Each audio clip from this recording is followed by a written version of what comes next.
Let's go!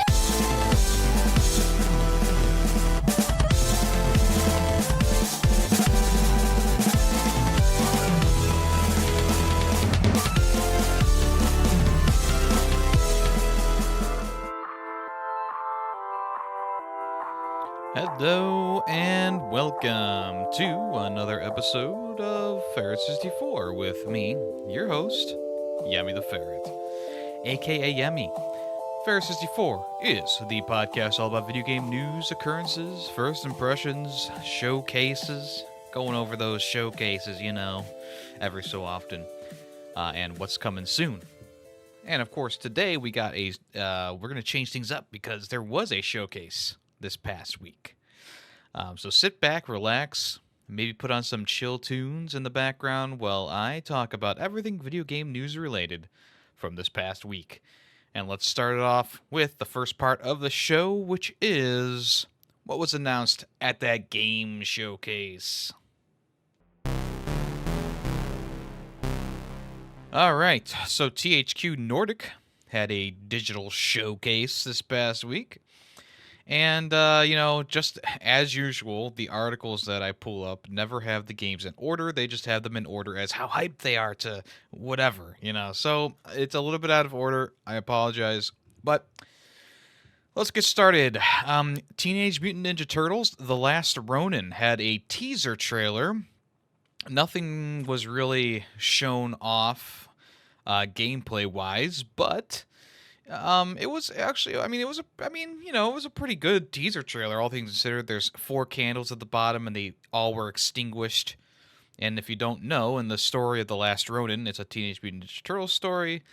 The 3 brothers die, and Raphael is the last one standing, and he uses all their weapons, etc., etc. So I'm expecting a pretty, a third-person, action adventure game, right? Where you play as Raphael and you can switch between the different weapons, or maybe the weapons have different uses, we'll have to wait and see how closely related the video game is to the comic book itself. I'm guessing they're gonna go, I'm guessing they're gonna stay pretty true to the source material. But yeah, once again, not really much known about the game other than it's coming, it's in development, and it's coming to PC, Xbox, and PlayStation. South Park has a new game coming out called South Park Snow Day. I found the trailer to be a little bit annoying. Cartman is in his wizard outfit, and he's just throughout the entire thing he's just saying, "It's a snow day, guys! It's a snow day!" It's come on. Stop. But so obviously, if you know the other South Park games, you know that they're turn-based games where you make your own character and you go through, a pretty decent story, right? And in this game, it looks like it's more akin to a hero brawler, kind of in the same vein as your League of Legends or your other various hero fighters, brawlers, because the snow day comes and the kids are using their imagination to launch fireballs and use weapons and stuff like that, actually physically hurt each other, right? And yeah, it just looks like you make your own character and you get your class, whether it be a swordsman or a spellcaster or a berserker or something like that. And essentially you just, do a co-op. You go into an arena and you fight the other team, it seems like. And this is coming next year. It has a unique art style compared to the past 2 or 3 games. It's got a 3D modeling. The characters are actually bulbous and round, kind of like how they looked on the N64 and the PS1 back in the day. So I guess that's a little bit. I guess it's a little bit cool that they changed up the style. But yeah, I don't know. We'll have to wait and see more about this game in general, because we didn't really see much about it. Of course, we can kind of just get the gist of it from the vibe of the trailer, but yeah, it seems like it's going to be a multiplayer, maybe free to play. That'd be nice if it was free to play. But with an IP like South Park, I doubt that. But yeah, we'll just have to wait and see what it's all about in a future trailer. Gothic is getting a remake, Gothic 1. Now, I never played the original Gothic, so I don't have any nostalgia, I guess, for that. I'm not even sure when that original game came out. 2000s era RPG. So essentially, the trailer. I mean, graphically, the trailer wasn't like incredibly amazing. It was obviously just a lot of, I don't know, in-game graphics, cutscenes, stuff like that. Um, but essentially, it looks like you play as a like thief, and you go around and you try and steal stuff. I suppose. But it's hard to say because I never played the original Gothic, so I don't know exactly how the game works. But I think that for a remake of a game that I don't know about, it seems like it's going to be okay. It seems like it's going to be okay. So this trailer was fine. No release date yet, but it will be coming to all the major platforms except for Switch. So if you want to check out this trailer, head over to THQ Nordic's YouTube channel. Another game got announced called Titan Quest 2, which is a game. It's a sequel. The first game came out in 2006. It's being developed by Grimlore Games. Once again, I don't know a lot about Titan Quest, and the trailer they showed off really didn't show much of anything other than a bunch of like Centurions getting their asses kicked by some sort of like godlike being. I can only assume that's going to kind of play like God of War. You're like a gifted centurion who gets saved by another god. Maybe, I don't know.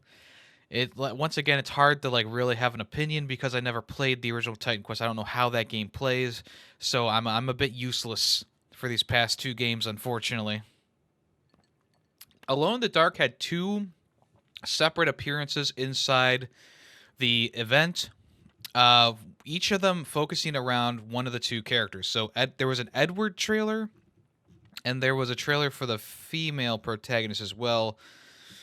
I forget her name right now, and the video's not here, unfortunately. But essentially, it just showed off. I would say it just showed off the acting ability of each of the characters, and it showed off like the graphical fidelity of the game as well. The character animations and facial expressions, stuff like that.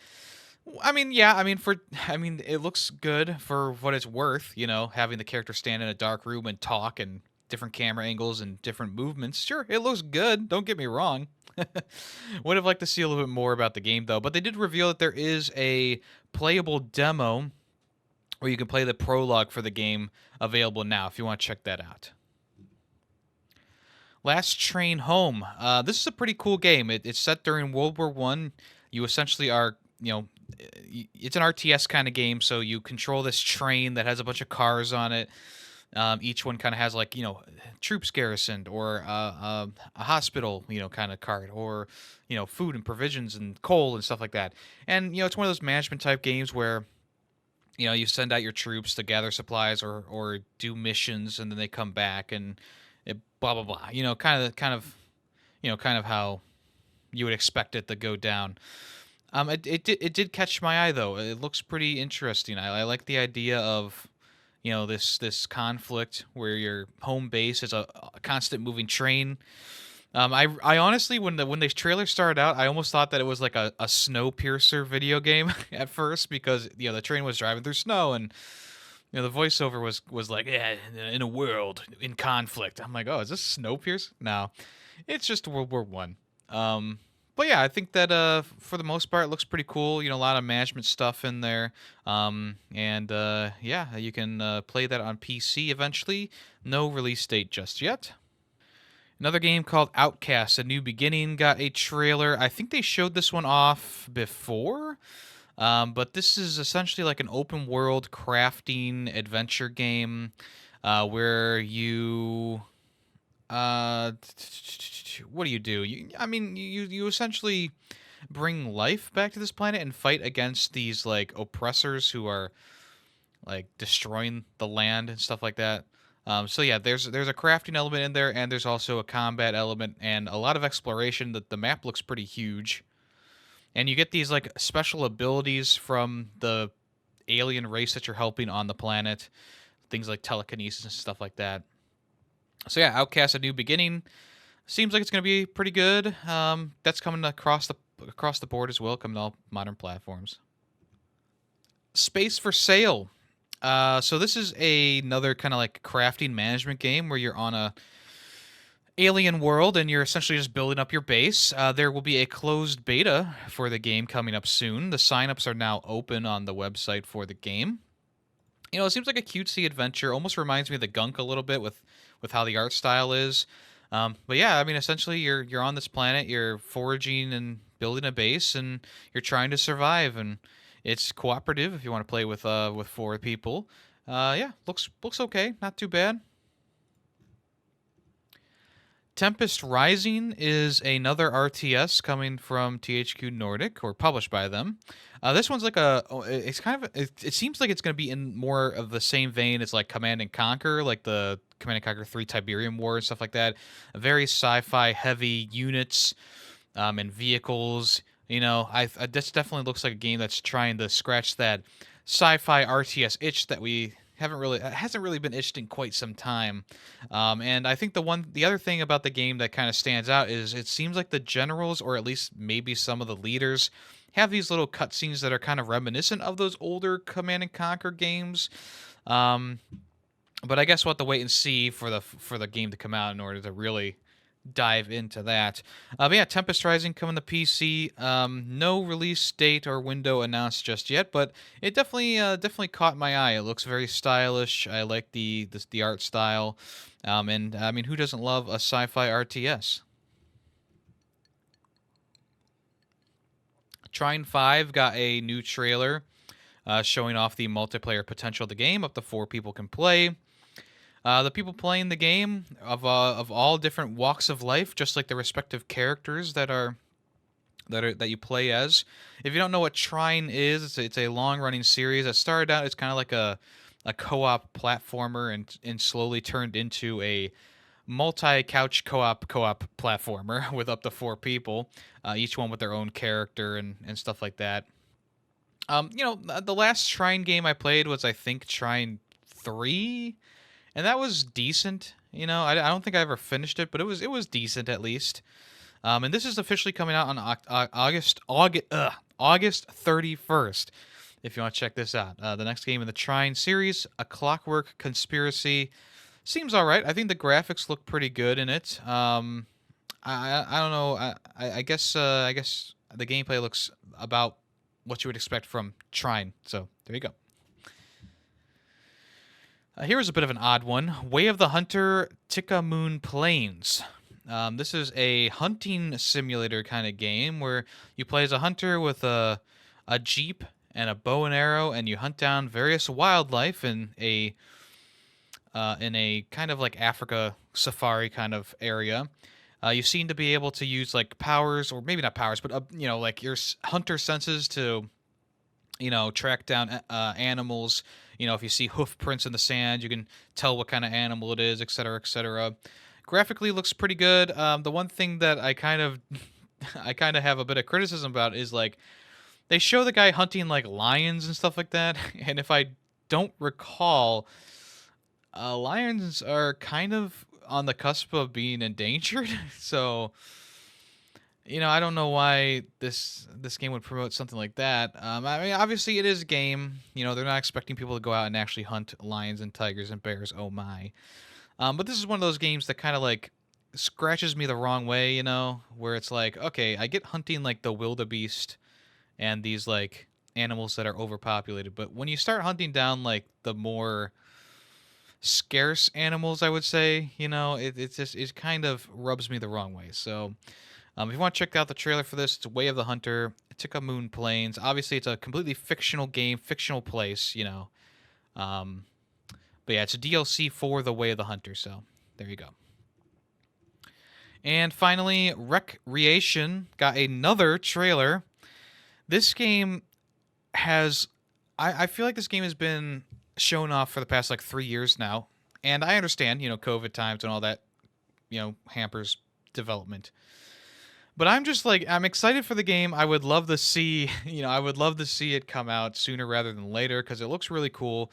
Create your own tracks, race around in these crazy cars. And even though I'm not a huge fan of like create your own experience type games, I do like, when you can actually download maps from other people, that's what I really like because like even though I love playing games that allow you to have creative freedom and the ability to make your own levels and stuff like that, I'm not like amazing at that kind of stuff. I like the crux of my ability to create my own stuff is like Roller Coaster Tycoon, that kind of basic like make the track and kind of get there. When I was playing that Hot Wheels Unleashed game, I was trying to make my own tracks and I just couldn't like get into it. And that's kind of the same thing that happens for a lot of games like this for me.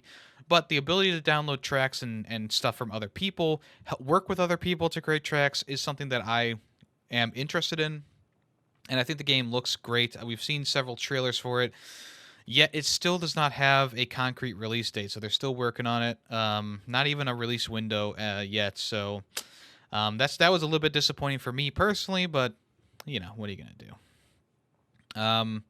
And that was it. I mean, it's unfortunate. Like they showed off a lot of stuff in like the pre-trailer, like the little build up to the actual event, and they showed off like SpongeBob was in there, and the girl, the lady from Darksiders 3 was in there, and there's a whole slew of characters. And I'm like, oh, are we getting like a new Darksiders game? Are we getting a new SpongeBob game or DLC for the latest game? No, they just didn't show up at all. And I'm like, oh, okay. I guess it was just like a quick sizzle reel of all their big IPs, I suppose. Either way, though, I thought that it was fine. I gave it like a B minus, C plus. I didn't think that there was anything super crazy that got me out of my seat, but I also didn't think that it was disappointing. I thought it was about right. And even though I would have liked to see more about certain games or experiences, the people who are excited for the Gothic and Titan Quest and blah blah blah blah blah, I'm happy for them. I guess the biggest thing out of this was the last Ronin teaser. Other than that, everything else was good. Was fine. And I would have liked release dates for a couple more games like Recreation, those games that have been in development for so long, right? And even though I don't want them to like rush out a release date, it would be nice to have like at least a window of like when can I expect to play this. But we'll wait and see. THQ Nordic is a pretty good studio or publisher, all things considered. And I'm excited to see what else they have in the pipeline because they said that they have at least like 30 or so games that they didn't announce. Like they announced like a bunch of games here, like 20 something games here. And then they were like, oh, and there's like 30 more in development right now. It's like, okay, cool. Can't wait. All right, let's go ahead and move on to the next part of the show, which is what I've been playing this past week. First thing is Death Bulge Battle of the Bands. This kind of had like a shadow drop in my opinion. It came to PC. It's like a music themed, turn-based strategy game where you take control of one of three characters and you roam this musical themed world. It's kind of weird because that Stray Gods game also came out like the same day as Death Bulge, so it's two music themed games, different games, at least, but two music themed games on the same day with musical elements and music themes and stuff like that. So Death Bulge is actually the name of the band that you play as. It's a three-piece band. One of them plays guitar, drums, and bass, of course. And the character designs are really fun. I really like the character and the design of the world. It's kind of like got that comic book aesthetic, I would say. Very dark outlines and nice colorful palettes. The world you explore is really cool. You go from like this town to like this forest where all the trees are just like flexing arms and stuff like that, and you find this this forest spirit that has all this like red flowing hair coming off of them, and you go into the hair, and it's a very nice and pleasing aesthetically game. So far the combat it's pretty good. It kind of works almost like Guitar Hero in a way where each you and the enemy that you're facing has like a um, four measures of rest, I guess, and then whoever gets to the end of the four bars gets to attack first, right? So it's all about, managing those four measures there and giving yourself buffs and the enemies debuffs or stuff like that. So you can put like burn damage in one of their measures. So every time they pass through that measure, they get burned for, a couple seconds. Or you can put a spider web in there and it will slow them down for a couple seconds.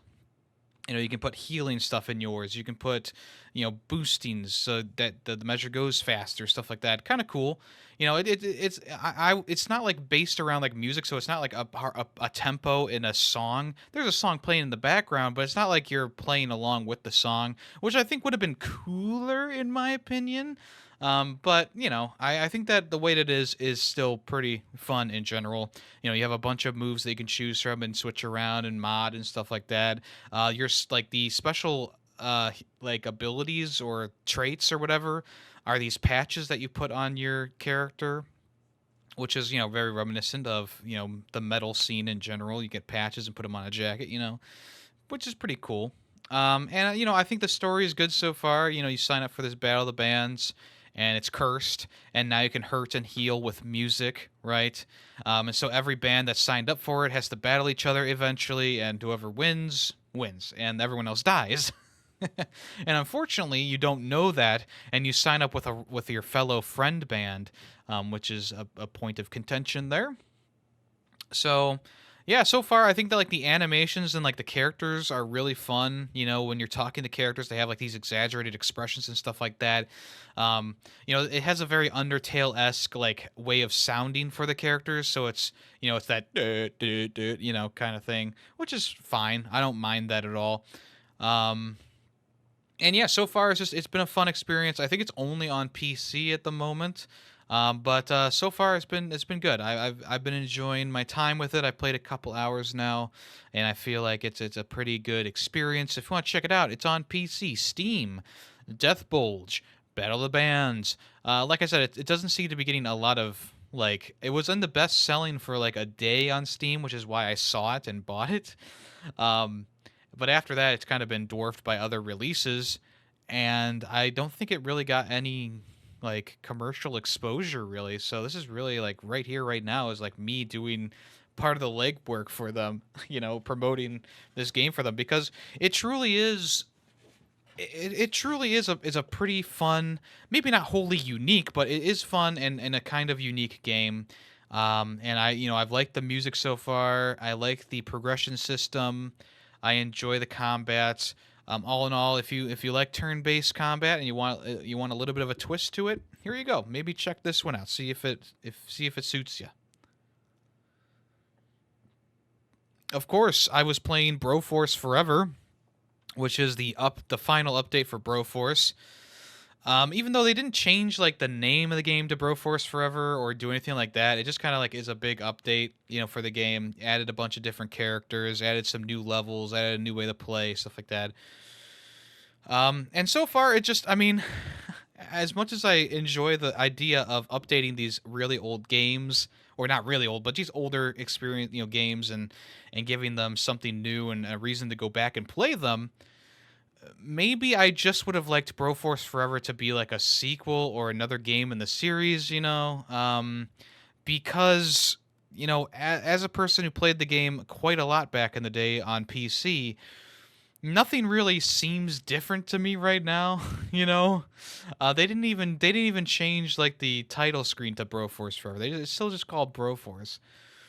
And I started with a fresh save because I wanted to kind of get the full experience again. But I haven't played as any of the new characters. I haven't played any of the new modes. I guess I've played a couple of the new levels, but other than that, it just kind of like feels like the same old Broforce, which, let me be clear, is not bad. Broforce is a great game. In general, it's a really fun arcade kind of time. Has those pixel art graphics with all these characters that you know and love, who aren't actually the characters you know and love. They're just kind of based on those characters. And there's some that are very effective. There's some that are kind of like, oh, I wish I wasn't this character right now, Like there's this one bro who like shoots guns from their feet, so they can only shoot downwards, and I never find that one to be entertaining to use. All the other ones, though, there's a lot of other ones that I really enjoy, like Indiana Jones and the Terminator, and there's a whole bunch of there's just so many characters in the game, and they're fairly fun to play with, and the main objective of the game is to get to the end, kill all the terrorists, and kill Satan, and then get on the chopper and leave, and the whole place blows up. And while you're doing that, you save POWs, and every POW that you save turns you into a different bro. So you constantly are changing characters throughout the game. If you die, you change characters, stuff like that.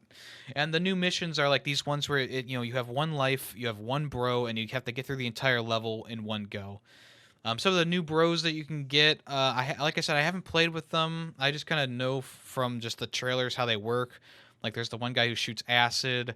There's another guy who throws dynamite, stuff like that. There's a lot of melee-based characters, which was surprised. I don't remember there being so many melee-based characters, but there's a lot of them, like Conan the Barbarian, the girl from Kill Bill, stuff like that.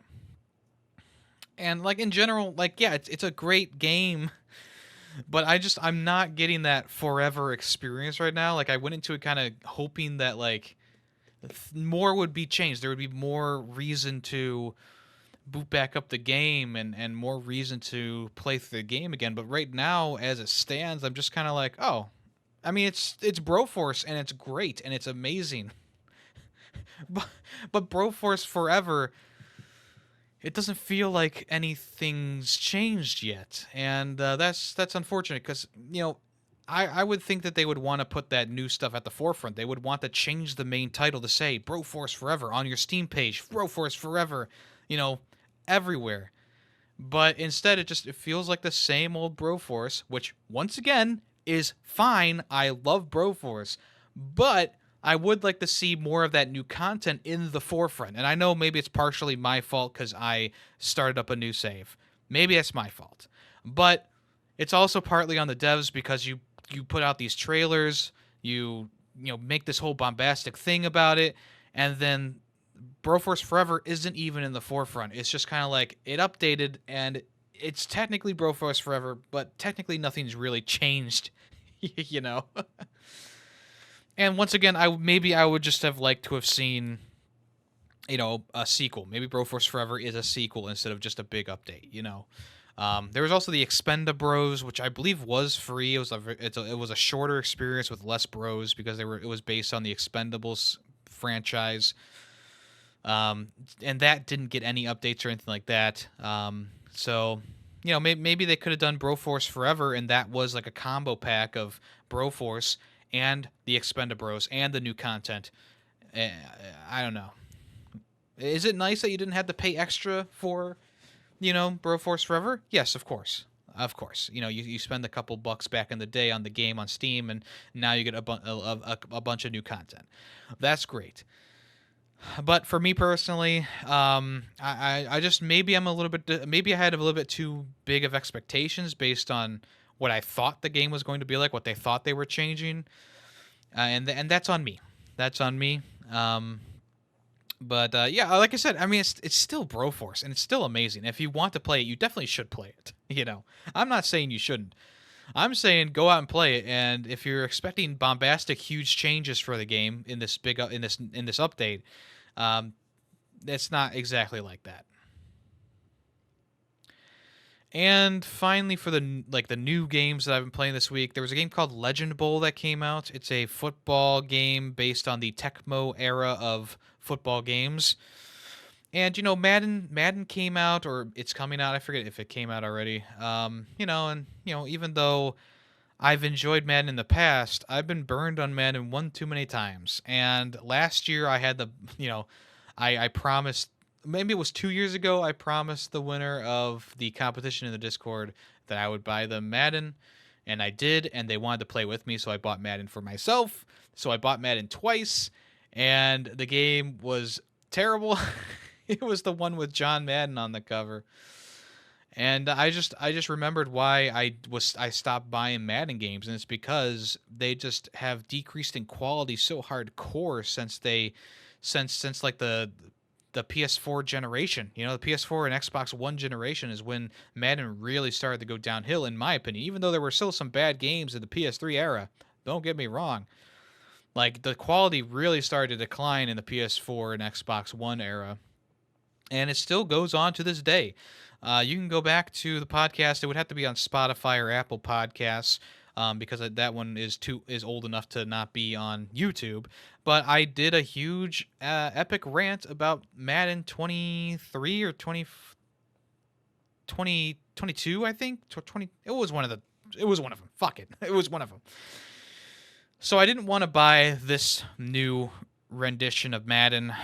So when Legend Bowl showed up in my feed on PlayStation, I decided to pick that up because I had that football itch. I've been playing too many golf and basketball games. I want to play some football. American football. So I bought Legend Bowl. It's like $20, and it's a pixel adventure kind of, not adventure, but it's a pixel game where all the teams are kind of like, they're based off of real life teams, of course. And essentially, there's like exhibition modes, there's legend modes, there's like a story mode where you build your team from the scratch and stuff like that. It's all very good. It's all good in concept. But the execution of it is a bit lacking, in my opinion. The way that you play the game is all based on some like random-ish properties. So, from passing the ball to running the ball to kicking the ball, it's all kind of random, much more random than I would say an actual Madden game. So even though you might choose the best team on the game against the worst team on the game, stuff still goes sideways just because you need to be precise with your actions and stuff like that. So what do I mean by this? Essentially, if you're playing, you're playing quarterback, and if you want to throw the ball, you have to tap it to do a lob pass, hold it to do a bullet pass. But if you hold it too long, then your pass becomes inaccurate and it goes where you don't want it to go. My problem right now is the difference between a bullet pass and a lob pass is literally like millimeters. And it's so hard to just tap the button and have the ball do a lob pass and go where you want it. The bullet pass is obviously more reliable, but that meter fills up so fast that it's just chaotic. It's literally chaos. And I literally went through the tutorial. I felt like I was solid on the mechanics, and when I went to an actual game, I felt like I was stupid. I felt like I was doing something wrong. I was playing the game exactly the way that the tutorial told me to do it, and my ball is just going in all different locations. It's not going anywhere near where the player is. Running the ball absolutely didn't work at all. Like, you tap X to go faster, right? And I would do that, and the defense would just catch up to me right away. And I'm pretty good at tapping buttons fast, okay? I'm a pro at that stuff. And no, the defense caught up with me, or the hole didn't open up for me to go through, and I was getting more frustrated with this little 8-bit Legend Bowl game based on the Tecmo era of football games than I had from Madden in the past time I played it, which is kind of impressive, honestly. So even though a lot of the mechanics are sound and like there's a lot of content in there and there's so much going on, I feel like the game should be good. It's just not. It's just not there. And unfortunately, I can't recommend this one. If you're a football fan, would I recommend Madden this year? I don't think so. I haven't played it yet, but I can already tell you that, like, yeah, it's probably not going to be much better than this little Tecmo Bowl game. But yeah, I don't know what else to say. I'm not impressed. I'm not happy with the way that the game feels. I like all the content they've squeezed in there. It's definitely like everything that you can think of for a football game, from some detailed stats, drafting, real, managing your team and stuff like that. All that stuff is good. It's solid. But the execution of the game, the actual controls and how things work falls flat. And that's the killer for Legend Bowl. So I can't recommend it, even if you are trying to scratch that itch for a football game. All right. Other games, we've been streaming Going Commando, Ratchet & Clank Going Commando, and Godfist. I haven't finished either of the games, so I'll talk about them next week most likely, or at least one of them next week most likely. I played a little. I've been playing a little bit of a Roller Coaster Tycoon recently, the original game, and it seems to run pretty well on my Windows 11 computer, which I was not expecting. So I've been playing a little bit of that, trying to get parks done, and yeah, it's still one of my favorite games ever. Like I know that Roller Coaster Tycoon 2 and 3 added so much more on top of this, but honestly, the vibe of Roller Coaster Tycoon 1 is immaculate, and I love that original game. I love the maps. I love the rides. I love everything about it. And yeah, it's still a great game, and I just love it. I love it so much. So I'm playing that in between other things right now. Still rocking Pikmin 4, making progress in that. I think I'm pretty close to. I think I'm almost on the last area. I'm in like this forest area now, which is like I think the second to last map, and it's kind of a crazy area. There's a lot of different like pathways and enemies, and yeah, it seems that it's really up the ante on the difficulty factor. So I'm very happy with the game still. And yeah, I definitely Pikmin fever still hot right now, and I'm playing as much as I can when I can. So there you go. And yeah, other than that, everything else is going pretty smoothly. Even Remnant 2. Greedy and I are making progress on both of our campaigns. And even though we still have a few frustrations here or there, I feel like in general the game is still good and we're still having fun. So nothing else to report there. All right, let's go on and move on to the next part of the show, which is what's in the news. All right, I know this is technically coming soon, but it's too hot of a topic for me not to talk about early on in the podcast or early-ish in the podcast. Red Dead Redemption is not getting a remaster or a remake or HD facelift. It is getting a direct port to the PlayStation 4 and the Nintendo Switch on the 17th of August, along with its DLC, Undead Nightmare. So you'll be able to play both versions of the game on PS4 and Switch, and of course, due to backwards compatibility, you can also play it on the PS5.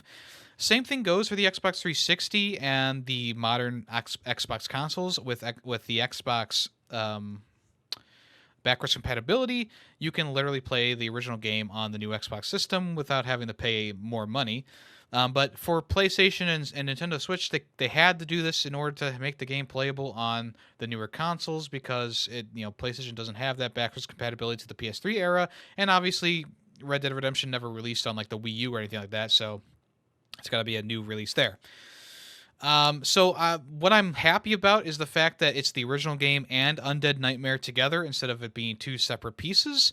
And I'm happy that the game is coming back around and I'll be able to play it again. But a lot of people are very disappointed in the fact that it's not a remake or a remaster. There's nothing really that's been done to the game seemingly at all. It is just a straight port of the game, and they're selling it for $50 digital and $50 physical. The digital version comes out August 17th, and the physical version comes out October 13th.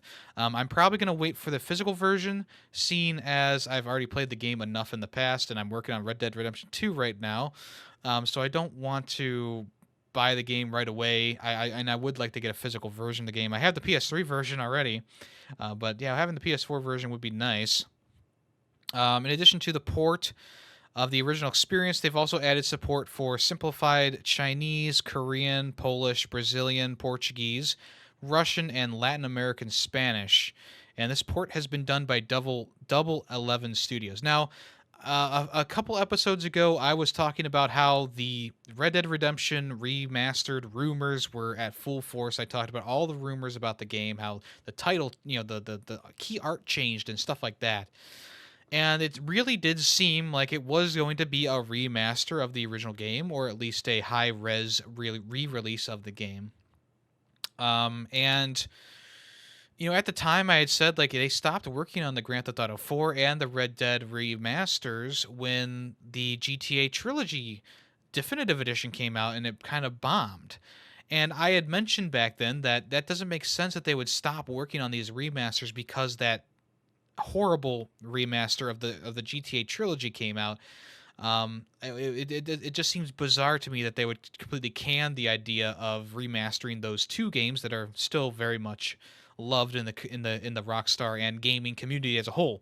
The original Red Dead Redemption was the first game I got on the Xbox 360 next to the Lego Batman and ATV racing game that was boxed in with it. And I played this game so much that it red ringed my Xbox, and luckily it still worked after that. But still, I played it so much that I red ringed my Xbox. I was playing for hours and hours and hours on end, and I read the original Red Dead Redemption. I feel like is just one of those perfect games. It's one of those games that like you had to be there at the time because the craze about the game was so hype. You know, take that hype for Red Dead Redemption 2 and kind of like I don't know if you need to double it, but at least do that same amount for the original Red Dead Redemption when that came out. And would I have liked to see a remaster? Of course, I would have loved to see a remaster of this game in the Red Dead Redemption 2 graphics and stuff like that. I feel like that's what this game deserves and what it maybe I don't think it needs, but it would be nice to see.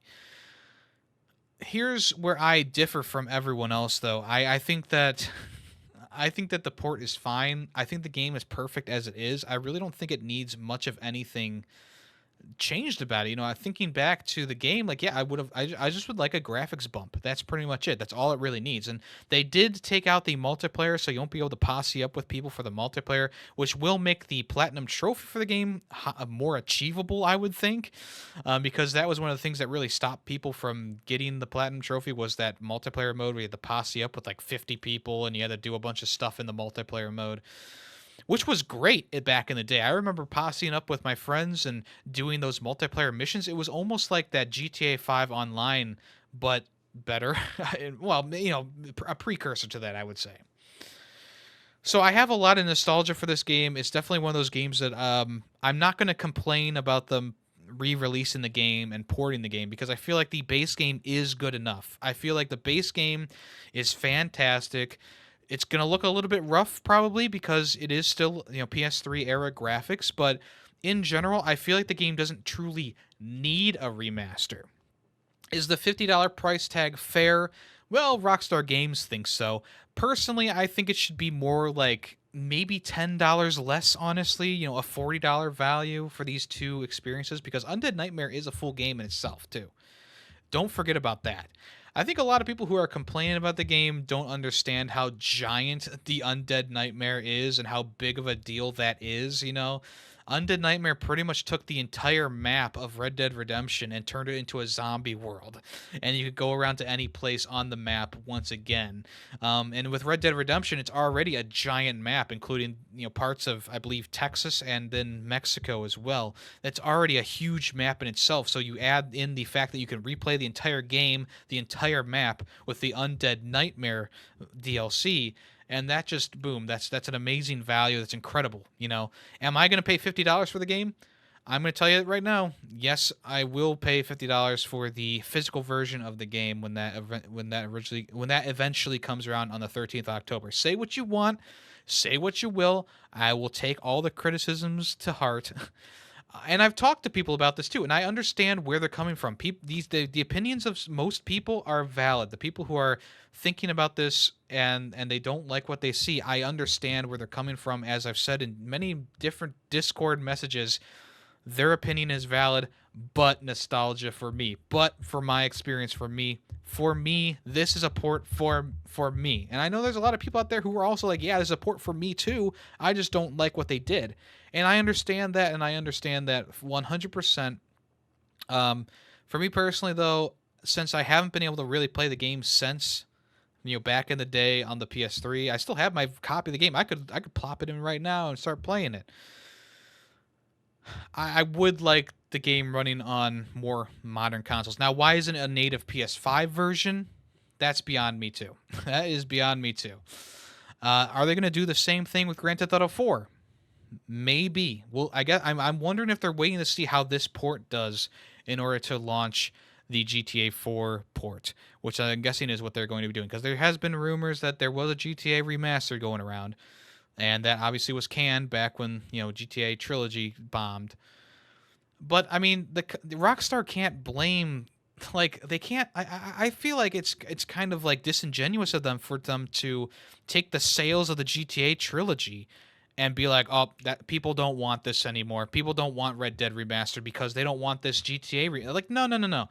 The reason people didn't buy the GTA trilogy remastered is because those ports, I'm sorry, those remasters, quote unquote, were horrible. They were phone ports. The graphics looked terrible. The games played terrible at launch. At launch. And that's why people didn't buy it. Maybe people are buying it now because it's somewhat fixed, but still, more people are going to want a remaster of Red Dead or GTA 5, I'm sorry, 4, uh, if they're done right. And I'm pretty sure that they would have been doing Red Dead Redemption right, because the the GTA Trilogy Definitive Edition, those were 3 games that had come out with mobile ports, and the company that did them was a mobile company, and they used the mobile ports of the game and up-res them pretty much. Red Dead and GTA 4 never had that. They have just been the base game. So they would have been remastered probably from the ground up, and hopefully Red Dead would have been in the Red Dead Redemption 2, and GTA 4 would have been in the Red Dead Redemption 5 style. That's all I'm saying. But yes, I'm excited about this. I'm happy about this. I know that there's a lot of discourse going around right now, and I understand where people are coming from. I truly, truly do. But for me personally, a port of this game seems fine in my opinion, because the base game is still really, really good. Would I have liked to see a remaster once again? Yes. Yes, definitively yes. I would have loved to see a remaster. Do I need a remaster? No, because the original game is as good as it gets already. So I'm okay to play it with the PS3 and Xbox 360 style graphics. It's the same argument that I have for people who want remasters of like Banjo-Kazooie and Super Mario 64. It's like, if you get those remasters, it takes away a bit of the charm of those games. You update the graphics to look like Mario Odyssey or modern day games. And we saw it with the Conker's Bad Fur Day and its remaster, where the game just didn't have the same vibe to it because it was not as cutesy. The Nintendo 64 era video games are kind of cutesy because they're early 3D models and stuff like that. And you turn that into a modern day game on the Xbox 360, and it just kind of loses a part of that, some of that charm. I don't know if it's the same argument for Red Dead Redemption, but I will say this once again. I think a port is fine. Maybe pull back the price a little bit, seeing as it is just a port of like a 10-year-old game. Yeah. But that's my 2 cents. I would love to hear your thoughts on it. Like I said, mostly if everyone has valid opinions on it, and I understand where they're coming from. But just for me personally, it's fine for me. I think that this port's going to be fine. Moving right along, Call of Duty Modern Warfare 3 officially had its reveal. Last episode I talked about the Monster Energy drinks that accidentally released their box art early for Modern Warfare 3 promotion. So yeah, Modern Warfare 3 is coming. It's kind of got the same vibe as the Modern Warfare 3 that we know and love from back in the day, or maybe not love. I don't know. Depends on how you felt. But instead of it being green for the kind of like wavelength things, it turns red, which is like, yeah, this is the new Modern Warfare 3, bitch, But yeah, there's a bit of voiceover throughout the it's pretty cool animation, I would say. And they show Captain Price, and I believe Makarov flashes in there as well. And then they reveal Modern Warfare 3 coming November 10th. So, yeah, I mean, it's expected at this point that we're going to get yearly Call of Duties anyway, even though they said they weren't going to be doing them yearly anymore. But this is a weird era, because Modern Warfare 2, the new one, came out last year. Was it good? Yes, I enjoyed it a lot. It was number 10 on my top 10s list because I just played it so much and had so much fun with it. Modern Warfare 3 is coming from the same studio. It's going to be using the same multiplayer, the same war zone, etc., etc. So essentially what this game is going to be I mean, this is like DLC. Like, it's going to be a new campaign, obviously, and there's probably going to be a bunch of some new guns thrown in there. But essentially, this is just DLC for Modern Warfare 2 from 2022.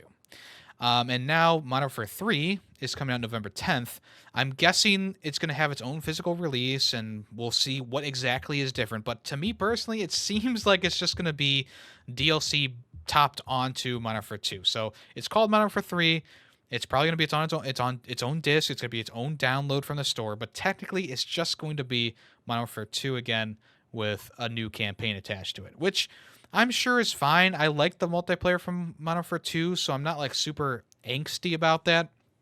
And we're going to see how it all goes. Now, I have been complaining a little bit about how they're literally just using nostalgia to fuel the Modern Warfare games right now. 2019's Modern Warfare, it's all about bringing Captain Price back and bringing back,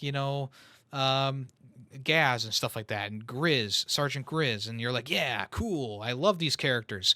Then Modern Warfare 2 was like, oh, you like those characters? Well, what about Soap and Ghost and Commander Shepard, or I'm sorry, General Shepard, and and boom, boom, boom, boom, and they're just punching you in the face with all these characters coming back, and it's like, it's great. I love to see these characters again in a new story. But my same criticism prevails. Are we just axing the past? Are we just overwriting what happened in those other games? And since Modern Warfare 2 came out, I can almost guarantee that they are completely retconning the original Modern Warfare trilogy at this point, which is sad because that original Modern Warfare trilogy deserves all the love. They remastered the first and second game, and they were amazing, and they never got around to doing the third game, and I love the third game. I know there's a lot of people who are kind of like mixed on it, but I totally enjoyed that third game. It was so good, and if they just do a campaign remastered for the third game, I would love that, but it doesn't seem like they're going to be doing that, especially since they did not remaster the campaign for the Modern Warfare 2 launch, which is what they were doing for the past two games. 2019 came out, they remastered the original game for Infinite Warfare, and then 2019 came out, and they remastered the campaign for Modern Warfare 2. Yeah, it's a little bit jumbled because the games are literally named the same thing. So I'm guessing that's probably why they're not remastering Modern Warfare 3 for the Modern Warfare 3 release, but whatever. So yeah, we'll keep an eye out for more information on that. There's going to be a full reveal trailer coming out in the next couple of weeks, so if you want to check that out, that'll be coming eventually. All right, Xbox Game Pass's $1 game trial is no longer a month-long trial. It's only 14 days, so 2 weeks. So the $1 introduction fee was pretty good for Game Pass. It was one of the things that would point me to like recommending it, because I'm like, oh, you can get a whole month for just $1, see if you like it, and then go from there. Now it's only 14 days, which is kind of weird. So it's $1 for 14 days, and then you can switch to the $10 option or the $16 option, whichever one you decide to choose. It's weird that they're changing this from a month to 14 days. I mean, it's still a good deal because you get all those games for just $1. You can try out the service and the cloud streaming and stuff like that. But I feel like a month is just so much better than just 14 days. I mean, 14 days is enough time to play through a couple of games. Don't get me wrong, but it's and it's still a good deal. Don't get me wrong, but I mean, a month was just such a nice offer. But Xbox does seem to be getting a bit more stingy with Game Pass because it is their bread and butter at this point. And later on, I will talk about something else that's come up in the Xbox world.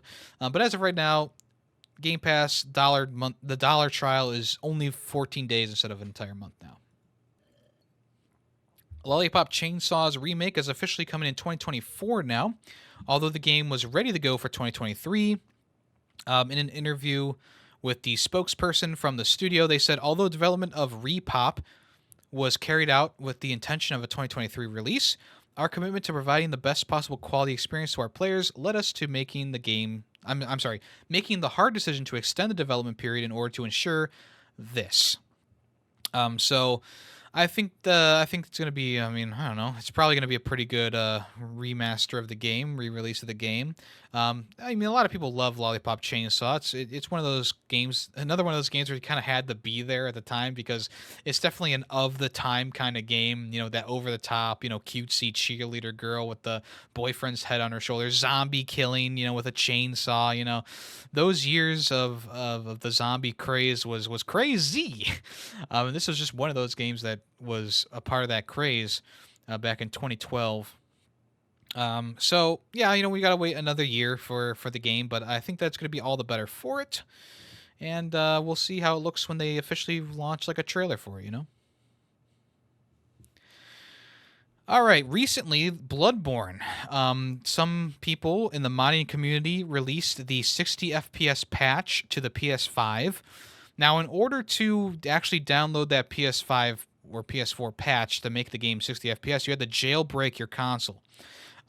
So obviously, that kind of that voids any warranties or anything like that on the console itself, and makes it harder to resell the console in the future. I do believe as well. So you got to be you got to be a little bit careful when doing that and stuff like that. But if you want it, it's available. And now a recent patch for the Order 1886 has been put onto the internet webs. So now you can play the Order 1886 in 60 FPS as well. This is a game that came out in 2015 and was graphically spectacular, but the gameplay was a bit mundane at times. It kind of has a cult following now at this point, and I do want to play it again to see if my opinion has changed about it. But yeah, it was also another game that was stuck at 30 FPS, so now there is a 60 FPS patch for the Order 1886, and you can download that, I guess, to a jailbroken console if you so desire. All right, we got some Mortal Kombat news. Mortal Kombat 1 has a new single player called Invasions. Essentially, this new single-player mode was confirmed by the game's Brazilian box art. NetherRealm Studios hasn't really said anything about it officially, but this seems to be the replacement for the Crypt mode in the game. So on the rear copy of the game's physical cover, it says that Invasions will have you travel the Mortal Kombat realms, fighting each season's invasions in all new single-player experience. So the word season suggests that the game will be changing periodically, kind of like how the towers did in modern Mortal Kombat 11. So yeah, with the title being so close to release, I'm surprised we haven't heard anything about this Invasions mode. So maybe it's something that they're kind of saving to reveal at like Gamescom or something like that. But I guess we'll have to wait and see. And also, since I'm on the topic of Mortal Kombat 1, there's been 3 more characters confirmed for the game. Reptile, who is also known as Sizoth. It's essentially they've made Reptile even more cool. Essentially, he's a character who transforms into a full reptile form, almost like the Lizard or Killer Croc. But he looks pretty cool. Also, Ashrath, who is a Netherrealm demon who has abandoned her evil-ridden ideologies and now fights with an enhanced Chris dagger in her quest to find absolution. And then also Havoc, who is the coolest character that they revealed, even though Reptile is pretty cool. Havoc is a character who is an anarchist rebel from an oppressive realm of Sado, who is intent on taking down the world's regime. He actually tears off his limbs in order to fight, which is pretty dang cool in my opinion. If you want to check out the trailer for this, it's actually a really good trailer. It's about 3 minutes long. This was actually revealed at EVO over the weekend, and it was just a really, really good trailer in general. Some good fatalities throughout, some good brutalities throughout. Not brutalities, I'm sorry, fatal blows throughout. So I'm very excited to get into this game, to really sink into this game on the 19th of September. That's coming soon, technically, but yeah, I'm really excited. Can't wait for that. Apparently, Ashrath hasn't been seen since Mortal Kombat Armageddon, and Havoc was just a cameo in 2 mainline titles previously. So there you go. Speaking of Gamescom, Alan Wake 2 is scheduled for a brand new reveal at opening night for Gamescom. That'll be at 8 p.m. CEST, 7 p.m. British time, 2 p.m. Eastern time, 11 a.m. Pacific time. So you'll be able to see more about Alan Wake 2 at Gamescom, along with a whole bunch of other things. Obviously, Jeff Keighley is hosting this as well. So yeah, a brand new reveal. I don't know what that means. The game looked pretty good, so I don't know what could be brand new about it. But maybe they're showing off some new things that are in the game. In a recent interview, the developer of the game said that they wanted to keep it, make the player feel more like claustrophobic, I guess, in the areas, and that is why they put it to a third-person over-the-shoulder kind of view, like the newer Resident Evil games. So instead of it being more of like an arcade, like blast and run kind of game like the original Alan Wake, now it's going to be much more intense, much more horror driven, which I'm really excited for. So yeah, that'll be on August 22nd on Tuesday, Gamescom opening day. After the passing of Lance Reddick, people wondered what would happen to Commander Zavala in Destiny 2. He is going to be the role is going to be given to Keith David, who will succeed Lance Reddick. So he's done work with Bungie before, voicing Arbiter in the Halo series, as well as Captain David Anderson in Mass Effect. In a video, he said, "I am honored to continue the great work of Lance Reddick as Zavala. Lance captured the character's sense of integrity so wonderfully. It is my intention to continue that work." Ever since Destiny 1, Zavala's been in the Destiny universe. He's had pretty major keynotes throughout the lifespan of the game. Keith David won't be voicing the character until the final shape, which is coming out in 2024. I believe that's the final Destiny 2 expansion or something like that. So it's going to be a little while until we see that. The last time Lance Reddick was heard in Destiny 2 was, of course, with the latest Destiny update, or I'm sorry, DLC, which I believe was the Light and Darkness saga. Or no, that was the beginning of. Never mind. I don't know what I'm talking about. I'm not a huge Destiny nut. But anyway, I'm sure Keith David will do a great job and continue on Lance Reddick's legacy. All right, the Devolver delayed. It was about a week ago, and this showed off all the things that are being delayed from Devolver Digital. So some things are kind of sad, other things not too bad.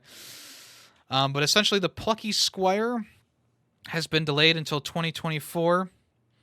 This was the game where you are a character that goes into different worlds and stuff like that, which I thought looked really good, and it's sad that's not coming until next year, but whatever. Another game called Stick It to the Stick Man, which was a game that I was pretty excited about too, is also moving to 2024 as well, which is like a fighting game. Skate Story, which they recently revealed, very stylistic, like skateboarding game. It's also moving to 2024 as well.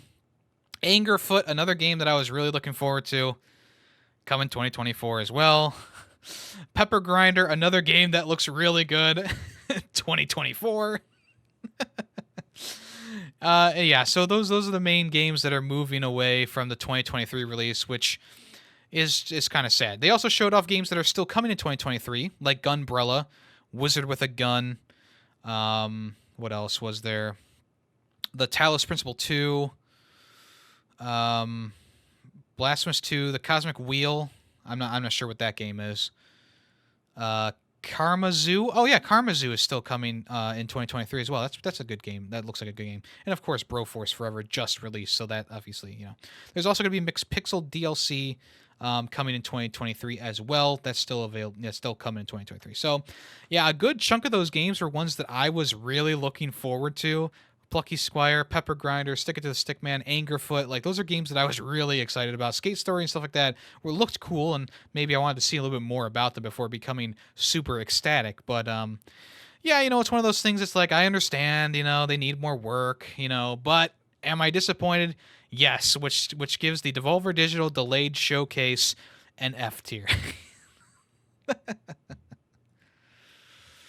And finally, for the news today, EA is closing the servers for 3 Xbox 360 titles, 3 more Xbox 360 titles this year. So on September 7th, Crysis 3, the online servers for that are being shut down. And then on the 8th of December, Dante's Inferno and Dead Space 2 are losing any online capabilities. So Crysis 3 has had a remaster recently, so but that version doesn't have multiplayer, doesn't have online play, so I guess they're completely losing that. And then Dante's Inferno and Dead Space, I'm not sure what was really online. I think Dante's Inferno, maybe that had like a co-op defense mode. Kind of forget. Dead Space 2, I think also. Well, I don't remember what Dead Space 2 had online wise. But anyway, those servers are shutting down. So if you want to play anything with those, you have a few months before they officially are closed forever. All right. Let's move on to the final part of the show, which is what's coming soon. Or maybe we should call this what's out right now. Because during the latest QuakeCon, they revealed that Quake 2 Remaster was coming, and it actually shadow dropped on the same day, which is kind of crazy. It's pretty much across all platforms. You can play Quake 2 Remastered. It's available on Xbox Game Pass if you so desire to play it there. Along with this remaster with better lighting textures and stuff like that, they had some new levels, motion aiming, and all of the DLC for the original game, along with the entirety of Quake 2 64, which is actually a different game. It is actually a different game. Enjoy the original authentic version of Quake 2, now up to 4K and widescreen resolution support, enhanced models, improved enemy animations and gore, improved and restored AI behaviors, enhanced cinematics, dynamic and colored lighting, anti-aliasing, depth of field, the original heavy rock soundtrack by Sonic Mayhem, and more. So yeah, this seems like a pretty good remaster of the game. I've already watched a video about it, and it seems like they've definitely done a lot of good work here. So I would definitely recommend checking this one out if you want to. It's available now, Quake 2 Remastered. All right, if you bought the premium or legacy edition, premium edition of Starfield, the Constellation edition of Starfield, you get early access to the game, and Xbox has revealed the official day and time that you can boot up Starfield if you bought that version of the game. So on August 31st, 8 p.m. Eastern Time, 5 p.m. Pacific. In the UK, that means that you'll be able to start up the game on September 1st, 2 a.m. CEST and 1 a.m. BST. So if you're interested in playing the game from negative day 3 or whatever, well, there you go. I believe it's already available to preload, so you don't have to wait too long. You don't have to wait for that, but if you want to play it early, there you go. The official release date is September 6th on Xbox. Speaking of Starfield and what I had hinted at before, actually the Samsung TV marketing is all about Starfield right now, and they're advertising their new TV hub. Coco posted this in the Discord, and I found it very interesting that this Samsung TV is advertising Xbox Game Pass and what you can play on Xbox, and in big bold letters it says no console required. So Xbox is really moving towards the more cloud side of things. I mean, you don't even need an Xbox console to play on TVs anymore. And I mean, that's kind of been Xbox's way of doing things for quite some time now, where they release a game on Game Pass, but it's also launching on multiple different platforms, but people will play it on Xbox or PC because it's on Xbox Game Pass, right?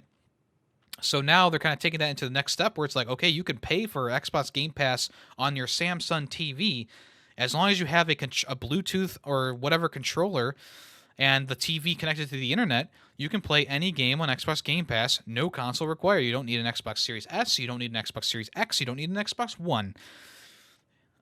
So yeah, that was the big marketing push for the Samsung TV, which I thought was very interesting. So yeah, apparently that TV is coming around, and we'll see how xCloud functions on just the TV. I'm sure it's going to work kind of hopefully better than Stadia, but you never know. A game called Unidentified Falling Objects is coming to Switch, and it's actually available now. Another game that's available now. But essentially what this is you play as this like little astronaut dude with these Tetris, I mean, not Tetris, but like these toy blocks falling down from the sky, and you just use different weapons to kind of break them apart in combos and stuff like that. Kind of reminds me of Tetris mixed with a bit of Shovel Knight, Dig, and also maybe Candy Crush too. But it seems kind of fun. It seems kind of cool.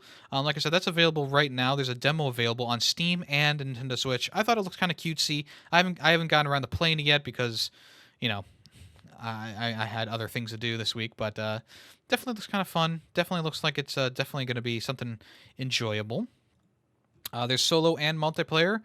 Also, it's an 8-bit style, so there's that retro flair to it, and there's a colorful classic characters and guns to choose from. So if you want to check that out, UFO, Unidentified Falling Objects, is available right now. You can check out the trailer on Gearbox's YouTube channel. There was a Pokemon Presents this past week. I didn't think that there was anything that interesting in it, but they did reveal that both Pokemon Trading Card Game for the Game Boy Color and Pokemon Stadium 2 on the N64 are available right now on Nintendo Switch Online Expansion Pass service. This was apparently leaked before the Pokemon Presents showcase, but now it's officially been revealed that Pokemon Stadium 2 and the Pokemon Trading Card Game are both available right now on the NSO expansion pack service. So yeah, there you go. Nothing else to really say there. I think Pokemon Trading Card Game is actually the trading card game. It's not like an RPG like the other Pokemon games. And Pokemon Stadium is a fighting game based in the Pokemon universe, a sequel to Pokemon Stadium that was also on the N64. So there you go. And finally for today, here are 17 PlayStation Plus Extra and Premium games coming this coming week for August. So we have Sea of Stars, Dreams, Moving Out 2, Destiny 2, The Witch Queen, Lost Judgment, Destroy All Humans 2, Reprobed, 2 Point Hospital Jumbo Edition, Source of Madness, Curse the Golf, PJ Masks, Heroes of the Night, Hotel Transylvania, Scary Tale Adventures, Lawn Mowing Simulator, Landmark Edition, Spellforce 3 Reforced, and Midnight Fight Express, which actually just left Xbox Game Pass, so it came with a PlayStation Plus Extra. And then here are the premium games. All of them are PSP games, crazy enough.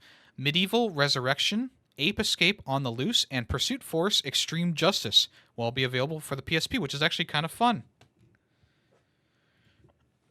I don't know what any of the games are, unfortunately, but I love seeing PSP games being ported over, which tells me that maybe someday we'll get Uncharted Golden Abyss, which I think was actually a Vita game, but still, would be nice to see come over to a platform so I can actually play the entire Uncharted series.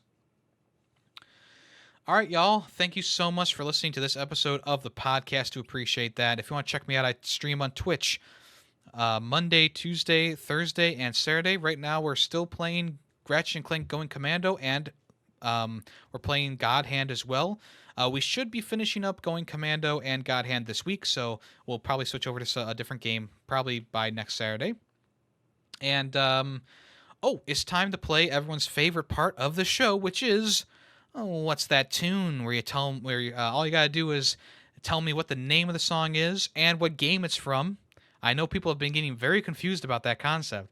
That's all you gotta do: name of the game and the song name, and I will give you a free super reaction in the Discord or a heart in the YouTube comments. Let's listen to what today's song is right now.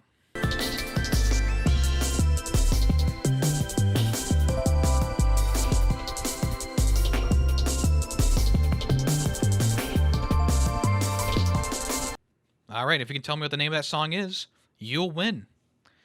All right, folks, thank you so much for listening to this episode. If you want to check out the other things I do, it's all at Yemmy the Ferret, whether it be Twitter, Instagram, TikTok, I guess. I don't really post too much on those platforms, but you can always follow me there. Or you can check out the Yemmy the Ferret VODs channel on YouTube as well, where I post streams and clips or shorts from my streams. And there's always a new episode of Film Freaks to the Z every 2 weeks. This most recent episode is about the movie Looney Tunes Back in Action. And we talked with Gamer Chick Games about that. So if you want to check that out, that's available to listen to right now. And like I said, those come out every 2 weeks. And this podcast comes out every week. Ferret64, thank you so much for listening. I'm You're the Ferret, and I'm out of here. I'll talk at you next week. Bye-bye. The Ferret 64 podcast is owned and edited by Yemmy the Ferret. The song Nightshade, used in the intro and outro, is owned by Adhesive Wombat. Small sound clips during the podcast were made by Yemmy the Ferret. News sources include NintendoLife.com, PushSquare.com, and PureXbox.com. All opinions video game related are my own. Thank you for listening.